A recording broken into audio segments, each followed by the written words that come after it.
Subsidy కాక insurance input subsidy పెంచమని చెప్పాలి. పెంచినారు సార్ ఆల్రెడీ 25,000 50,000 ఇస్తాను.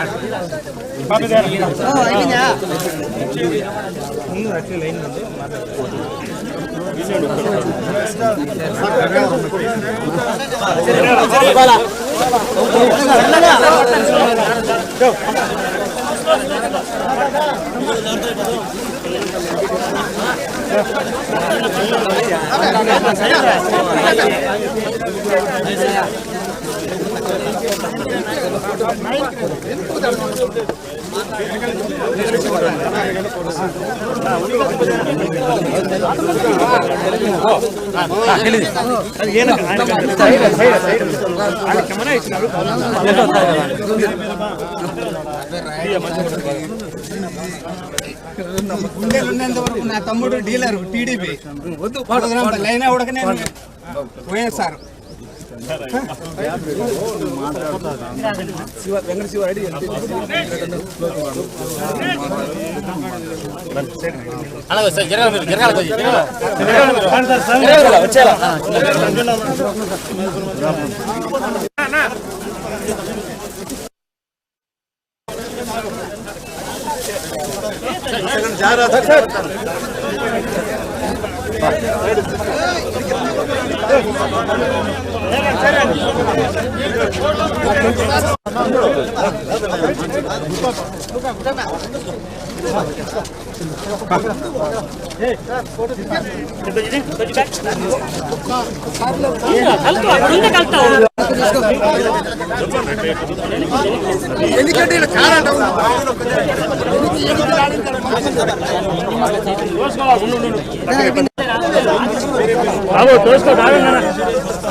దూరం సైడ్ రాలా సైడ్ రాలా సైడ్ దూరం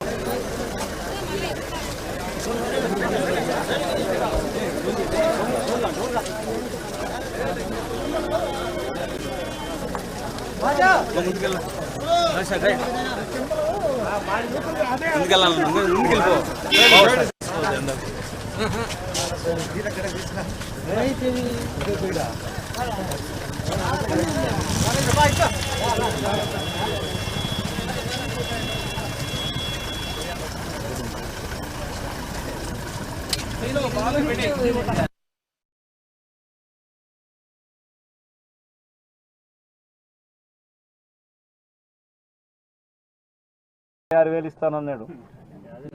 26,000 రూపాయల 26,000 కనీసం 20 రూపాయలు కూడా ఇవ్వలే.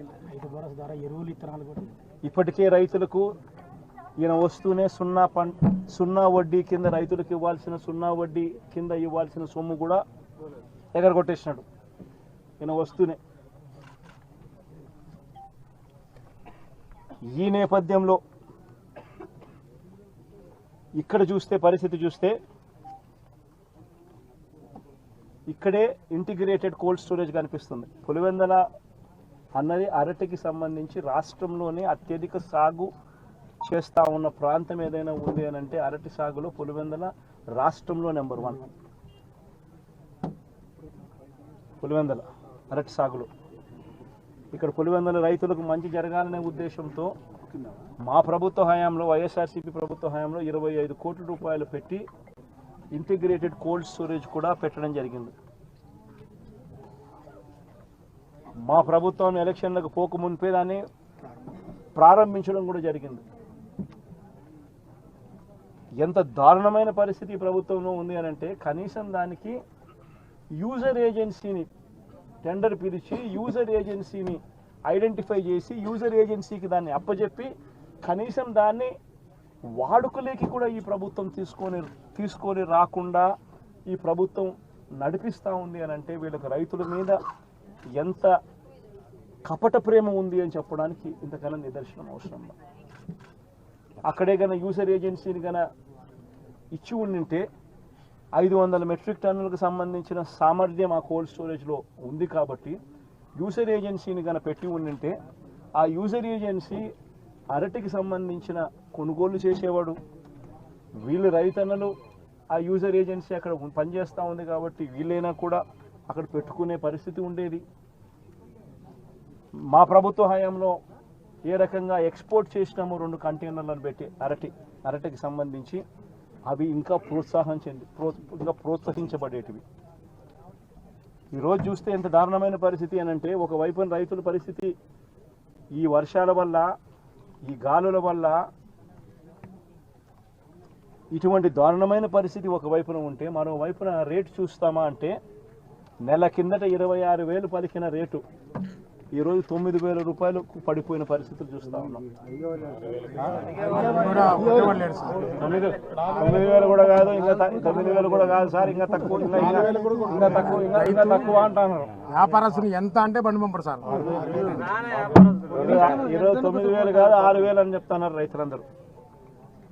ధర పడిపోయిన పరిస్థితులు కనిపిస్తూ ఉన్నాయి. మరి రాష్ట్ర ప్రభుత్వం అన్నది రైతును ఎక్కడ పట్టించుకుంటా ఉంది అని అడుగుతా ఉన్నా. ఇట్లా మిర్చి పంట అయినా అదే పరిస్థితి, ధాన్యం కొనుగోలైనా అదే పరిస్థితి. 300 నుంచి 400 రూపాయలు పర్ టన్ను రైతు నష్టపోయిన పరిస్థితి. మిర్చికి 11,800 రూపాయలు కొనుగోలు చేస్తామన్నారు. ఇంతవరకు 1 కేజీ కొనుగోలు చేయాలి ఒక రైతు దగ్గర నుంచి. పెసర పరిస్థితి అదే, శనగల పరిస్థితి అంతే, మినుముల పరిస్థితి అంతే, కందుల పరిస్థితి అంతే. ఏ పంటకు ఈరోజు కనీస గిట్టుబాటు ధర రాని పరిస్థితిలో ఈరోజు రైతన్న వ్యవసాయం చేస్తూ ఉన్నాడు. రైతన్నలకు చీనీ చెట్లకు సంబంధించి గతంలో ఎప్పుడు చూడని రేటు వైఎస్ఆర్సీపీ హయాంలో రేట్లు వస్తే టన్ను లక్ష రూపాయలు 75,000 రూపాయలు అమ్మిన రోజు నుంచి చూస్తే సూట్ అనేది లేకోకుండా కమిషన్ అనేది లేకుండా కొనుగోలు చేసే పరిస్థితి గతంలో ఉంటే ఈరోజు 23,000, 15,000, 18,000. కోవిడ్ టైంలో లారీలు డీజిల్ మనమే పెట్టి రైతులకు డైరెక్ట్ అకౌంట్ వేసినాం సార్. 12 కోట్ల రూపాయలు రైతులు డైరెక్ట్. అరటి రేటు మన కోవిడ్ లో రేటు ఉంది సార్. లారీలు మనమే దారుణంగా ఉన్న పరిస్థితి. నేనైతే ఒకటి చెప్తా ఉన్నా, ఈ 4,000 ఎకరాలకు సంబంధించిన ఈ ప్రతి రైతన్నకు నేను ఒకటే భరోసా ఇస్తా ఉన్నా. ఈ ప్రభుత్వం మీద ఒత్తిడి తీసుకొచ్చే కార్యక్రమం జరిగేందుకే చేసేందుకే ఈరోజు నా ఈ పర్యటన. ఈ పెద్ద మనిషి చంద్రబాబు నాయుడు గారు రైతులకు ఇవ్వాల్సిన ఇన్పుట్ సబ్సిడీ ఖచ్చితంగా ఇవ్వాలి, ఇన్సూరెన్స్ సొమ్ము కూడా ఖచ్చితంగా రైతులకు అందరికీ కూడా రావాలి.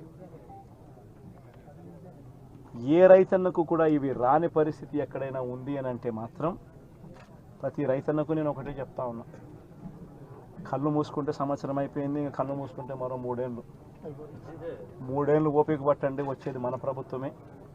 మన ప్రభుత్వం వచ్చిన 1 నెలకే ప్రతి రైతన్న ముఖంలో సంతోషాన్ని చూసేటట్టుగా వాళ్ళకి రాని ఇన్సూరెన్స్ను ఇప్పిస్తా, ఇప్పుడున్న ఇన్పుట్ సబ్సిడీ ఇస్తాను. ఇవ్వడమే కాకుండా ప్రతి రైతన్నకు 2023లో ఏ రకంగా ప్రతి రైతన్నకు 50,000 రూపాయలు మళ్ళీ ఇచ్చినట్టుగా ఆ డబ్బు కూడా మళ్ళీ ఇచ్చే కార్యక్రమం కూడా ఖచ్చితంగా రైతన్నకు. ఇది ప్రతి రైతన్నకు నేను భరోసా ఇచ్చి నేను ఈ విషయం చెప్తా ఉన్నా. వైఎస్ఆర్సీపీ పార్టీ తరఫున నష్టపోయిన రైతన్నలకు కూడా ఖచ్చితంగా పార్టీ అంతో ఇంతో, అధికారంలో మనం లేము, ప్రతిపక్షంలో మనం ఉన్నాం, అంతో ఇంతో చేసే కార్యక్రమం మాత్రం ఖచ్చితంగా చేసే కార్యక్రమం ఖచ్చితంగా చేస్తాం. అది రాబోయే రోజుల్లో అవినాష్తో నేను మాట్లాడుకొని అవినాష్ ప్రతి రైతుకు మేలు జరిగేట్టుగా, ఎంతో కొంత మేలు జరిగేట్టుగా అవినాష్ ద్వారా అది చేయించే కార్యక్రమం కూడా చేస్తాం.